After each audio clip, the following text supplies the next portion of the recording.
ambavyo amefarijika kuipeperusha vyema bendera ya Jamhuri ya Muungano wa Tanzania. Cha kwanza kabisa najisikia vizuri, najisikia furaha kuwepo timu ya taifa, kutumikia taifa langu, na pia nimeweza kutumikia kipindi hichi cha haya mashindano japo tumeweza kutolewa, ila nimejisikia furaha na nimekuwa mtu ambaye nimeweza kufanya kitu au vitu katika mashindano haya. Lakini pia hapo ningeweza kuongezea, nashukuru pia wachezaji wenzangu, nashukuru benchi la ufundi, nashukuru pia serikali kwa ujumla kwa support ambayo wameonyesha kwenye michezo. Hicho ndio kitu ambacho nafurahia. Mimi nafikiri kwa hapa tulipofikia kuna baadhi ya vitu vinatakiwa viongezeke, lakini vingine viko ndani ya TFF wenyewe, wanajua vitu gani vya kuongezea, serikali yetu wanajua nini cha kufanya. Ila kama mimi mchezaji naweza nikasema baadhi ya wachezaji ambao wamepata opportunity, exposure kuonekana, basi Mungu awasaidie wapate timu zingine hata za nje ya nchi ili tuweze kuwa na strong team katika nchi yetu ya Tanzania, kwa sababu tunahitaji pia professional wengi katika timu yetu ya taifa. Sio kwamba timu wanazocheza Tanzania sio strong, lakini tunapotoka nje ya nchi tunakuwa tunapiga hatua nyingine pia, na tunakuwa tunajifunza vitu vingi. Katika maisha yangu mimi ya timu ya taifa toka nimeanza kucheza, naweza nikasema mwaka jana kabla hatujaingia kwenye mashindano ya AFCON, tuko kwenye group stage. Nakumbuka mechi ya mwisho tulicheza na Guinea, nakumbuka tulicheza na Guinea tukawafunga pale Tanzania pale. Mimi nilifunga goli la kichwa ndio tukafuzu. Hiyo mechi siwezi kuisahau katika maisha yangu. Ni mechi ambayo kwanza Tanzania walijitokeza, walikuwa wengi, walikuja kuipa support team, lakini pia ni mechi ambayo ya historia katika maisha yangu, kwamba niliweza kuitoa timu sehemu fulani na kuipeleka sehemu fulani. Lakini pia nimeweza kufanya hivyo, ila sijafanya mimi kama mimi, tuliweza kusaidiana timu kama timu, lakini pia hapo na viongozi kwa ujumla, yani ninazungumzia benchi la ufundi. Kwa hiyo ile mechi siwezi kuisahau, mechi na Guinea ambayo nilifunga goli la kichwa. Ushauri wangu kwa wachezaji wenzangu ambao ni wadogo ambao wanatamani kufikia malengo ya Msuva, na ushauri wangu kwao na career yangu toka nilipoanzia mpaka hapa nilipo, japo bado sijamaliza mpira, mimi na washauri wasikate tamaa, wapambanie ndoto zao, wafikie hatua ambayo nilifika mimi, ama ikiwezekana wanipite hata mimi, sababu kuna maisha hakuna anayejua kesho yake. Kila kikubwa nidhamu,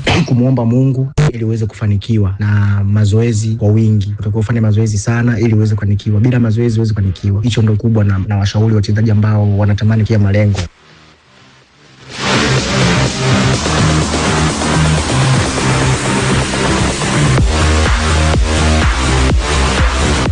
Yani kuhusiana na kile ambacho kipo hivi sasa, na amesikika hapo Simon Happy God Msuva, Mtanzania ambaye anafanya vizuri kweli hivi sasa katika kikosi cha timu ya taifa ya Tanzania, kwa maana ya Taifa Stars, na amezungumza mengi ikiwemo masuala ambayo yanamfurahisha zaidi katika kikosi hiko, lakini maoni yake kuhusiana na nini kifanyike ili Taifa Stars izidi kupiga hatua na hata siku moja kusherehekea ubingwa wa michuano ya Afrika. Yeye amesema anachokiona kwa hivi sasa kwa nyota ambao walipata platform ya kucheza katika michuano hii hapo ya AFCON, ambayo ni jukwaa kubwa zaidi barani Afrika, basi wajitahidi kwenda kutafuta malisho nje ya Jamhuri ya Muungano wa Tanzania, kwa maana waende katika ligi za nje ambazo zina ushindani, ili kuongeza wachezaji ambao wana ubora zaidi na kuweza kushindana na vikosi mbalimbali ambavyo vinapambania mataji hayo hapo ya Afrika.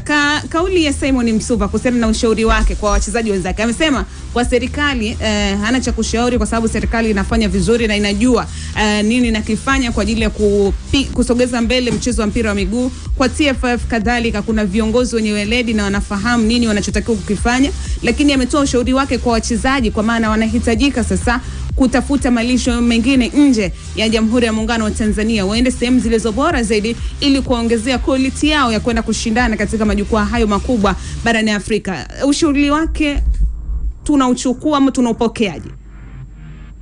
Ni ushauri ambao ni mzuri, lakini yawezekana usiwe ni wa muda mfupi.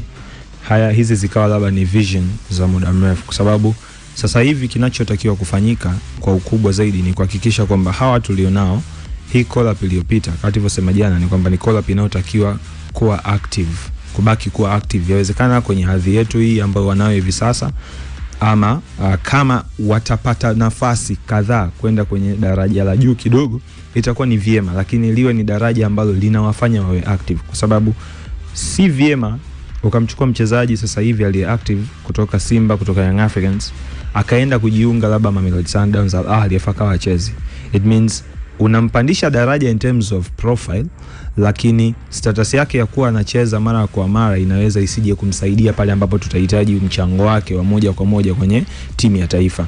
Kwa ukubwa zaidi sasa hivi tukikao tutakubaliana kwamba wachezaji wetu hawana ugeni na stage kubwa za mpira barani Afrika. Yani hakuna kitu cha utofauti ambacho Mohamed Hussein atakutana nacho sasa hivi kwenye michuano ya AFCON, kwa sababu vitu hivyo anakutana navyo kwenye club level. The same to Dickson, the same to Bakari, the same to kina Usajo Maikenda, sijui kina Pascal Msindo, kina Seleman Mwalimu. Yani hawana ugeni tena na hizi hatua, kwa sababu tayari experience wanayo kwenye club level, kwa shakutana na hizo nginja za kutosha. Kwa hiyo sasa kinachowabeba hivi sasa ni ile status yao kwamba kwenye hizo klabu wanapata nafasi, wanacheza, wana feel ile atmosphere wakiwa uwanjani. Yani ni tofauti. Leo ukimchukua mchezaji mfano bila kumkosea heshima Dennis Nkane wakati yuko Young Africans, hakuwa akifanana kwenye level ya experience na mtu labda kama Dickson Job. Sio kinafasi wanazocheza, lakini kwenye kufeel ile atmosphere ya kwenda kucheza mechi ugenini, kwenda pale uwanjani dakika 90 unapambana na watu ambao jukwani wanapata support. Tunajua mazingira ya Afrika namna gani ambapo ukiwa mgeni unakuwa treated either na muamuzi, either na viongozi wa taifa ambao watawapokea na vitu vingine vyote. Wote wamecheza timu moja, wote mmehusika kwenye mchezo mmoja, lakini mmoja yuko kwenye bench, mwingine yupo uwanjani. Kwa hiyo hawa wachezaji wetu, kwa sababu wanacheza mara kwa mara, wapo active, inawasaidia sana hata pale ambapo wanaenda kwenye michuano ya AFCON. Kwa ukubwa zaidi wanakuwa hawana ugeni na mazingira, hawana ugeni na tukio ambalo wanaenda kucheza. Kwa hiyo ni ushauri mzuri kwamba tunahitaji wachezaji wanaocheza kwenye madaraja mazuri zaidi, kwa sababu ukiwa na wachezaji wanaocheza kwenye madaraja ya juu kidogo unaongeza hadhi ya ushindani. Hadhi ya hayo madaraja yanamjenga mchezaji either kumboresha in terms of IQ yake, kuboresha maamuzi yake uwanjani, vitu vingi sana atakutana navyo, kuboresha uwezo wake wa kungamua maelekezo kimbinu, kwa sababu atakutana na makocha wakubwa, atakutana na technical bench ambayo yamesheheni watu wa kila aina ambao kila mmoja anajaribu kuingiza maarifa kwenye kichwa chake. Kwa hiyo huyu mchezaji atakapotoka na kutoka, akirudi kwenye timu yetu ya taifa, kwa asilimia kubwa tutauona utofauti na wale wachezaji wanaocheza kwenye mazingira ya ndani. Lakini sasa huko anakoenda ni lazima tuhakikisha anaenda kucheza.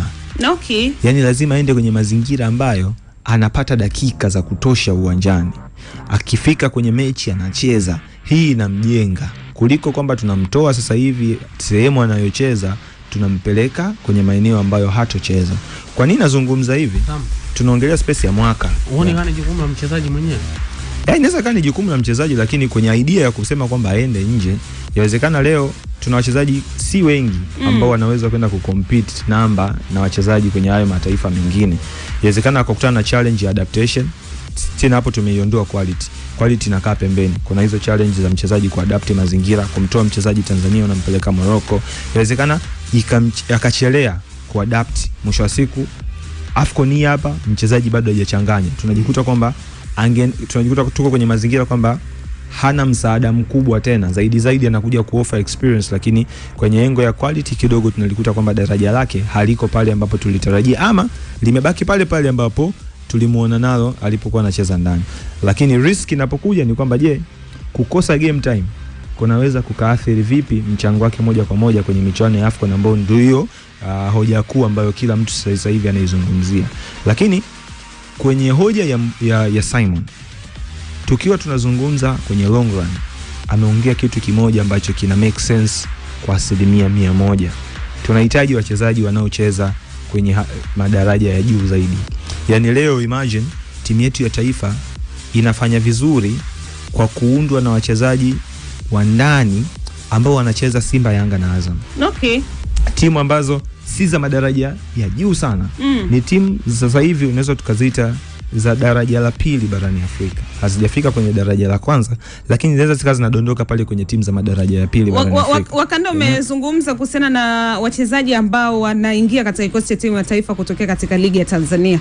Lakini pengine kuna mtu sasa hivi anatusikiliza na hafahamu wachezaji gani wa ligi ya Tanzania ambao walipata nafasi moja kwa moja na wapi ambao wanacheza nje ya Tanzania ambao walipata nafasi moja kwa moja na contribution yao ilikuwaje. Yani tukitaka kuitem kiasilimia contribution ya wachezaji wanaocheza ligi ya ndani na wale wanaocheza ligi ya nje katika kikosi cha Taifa Stars ipoje? Safu ya ulinzi yote ilikuwa inaundwa na wachezaji wa ndani except kwa Haji ambaye Haji anacheza Uingereza. Safu ya kiungo ilikuwa inaundwa na wachezaji wanaocheza nje. Safu ya ushambuliaji kwa asilimia kubwa, ukimtaja Charles, utamtaja Tarina, Rakia, utamtaja Simon, hao wote walikuwa wanatoka nje, lakini Faisal alikuwa ni mtu wa ndani. Kwa hiyo kuna hiyo contribution ambayo kiasilimia naweza tukaweka 50 wa ndani, 50 wachezaji wa nje, ambapo wa ndani walikuwa na mchango wao mkubwa na wa nje walikuwa na mchango wao mkubwa, ndio ambao ulicombine na tukapata kile ambacho tulikipata.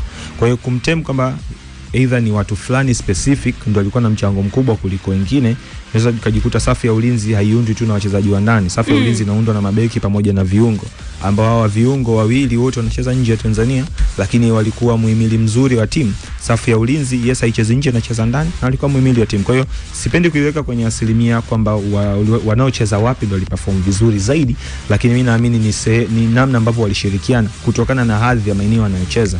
Wapo wanaocheza kwa maana kucheza nje na ndani pia kuongeza jitihada ni muhimu. Nilichokuwa nakizungumza ni kwamba hawa wanaocheza ndani wanacheza kwenye daraja fulani zuri.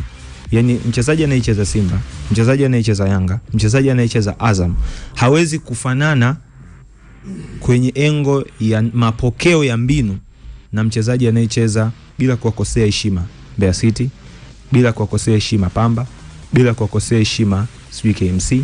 Huku unakutana na makocha ambao kuna namna wanakujenga. Huku unakutana na makocha ambao kuna namna wata add value kwenye kile kiwango chako. Sasa nilichokuwa nakizungumza, kwa nini nasema ni vyema tukakutana na wachezaji wengi wanaocheza madaraja ya juu. Simba na Yanga kumeshaonyesha ugumu kwa wazawa kupata nafasi kwa 100%. Wazawa wanaopata nafasi Simba na Yanga ni wale wenye exceptional quality, wenye ile quality ya daraja la juu mno kwa wachezaji wetu wa ndani. Wengi wanaopata nafasi kwenye hizo timu huwa wanakuwa ni raia wa kigeni. Sasa katika kundi la wazawa waliopo, wapo wengi zaidi ambao wana hizo talent, ambazo hizo talent zinaweza zisipate nafasi ndani ya Simba na Yanga, lakini zikapata nafasi ya kwenda kumachua somewhere else.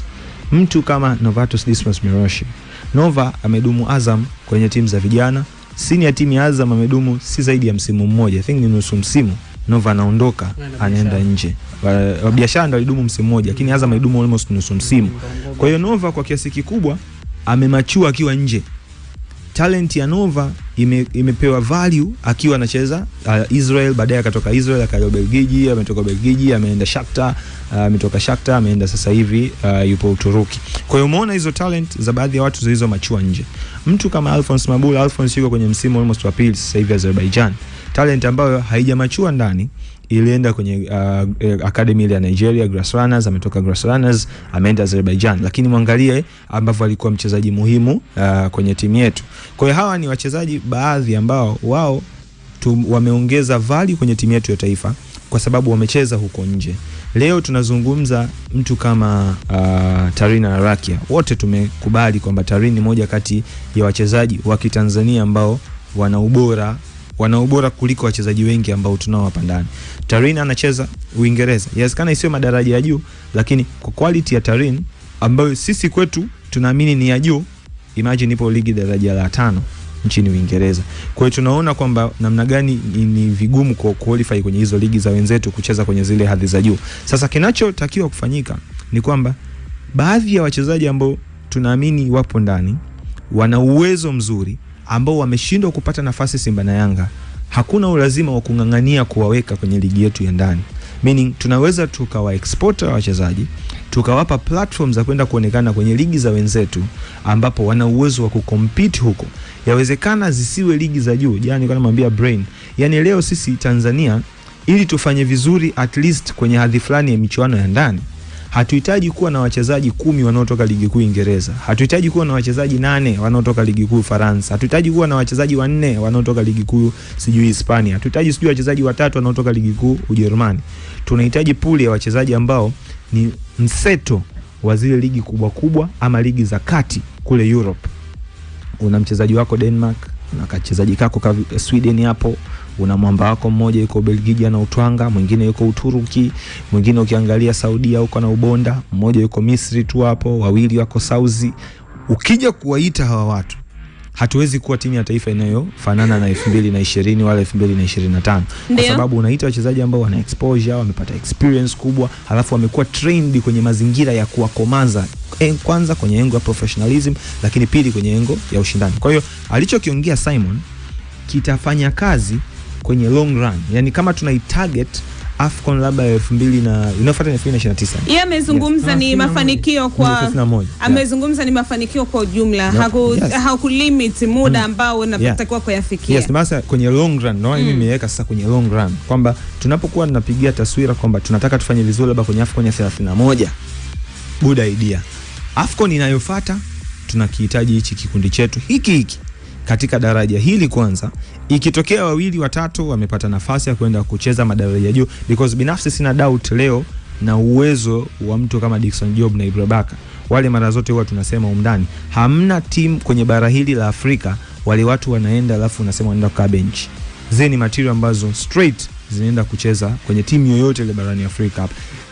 Taja jina lolote la timu ambayo unaijua wewe, hata kwenye fikra zako hiyo unayofikiria msikilizaji hapa, hawa wachezaji wanaweza kucheza, kwa sababu ni wachezaji ambao wamesha prove your worth dhidi ya wapinzani wakubwa, wameonyesha wana uwezo wa kubato nao, dhidi ya wapinzani wa daraja la kati wameonyesha wana uwezo wa kubato nao katika madaraja tofauti, katika club level na good enough sasa hivi wameenda kuprove katika international level kwamba ni wachezaji ambao haijalishi mpinzani wa aina gani wao wanaweza wakakutana nao. Na humo katikati kumekuwa kuna mseto wa wachezaji wa ndani Afrika na wale wachezaji wanaocheza kwenye ligi ngumu na ligi kubwa barani Ulaya.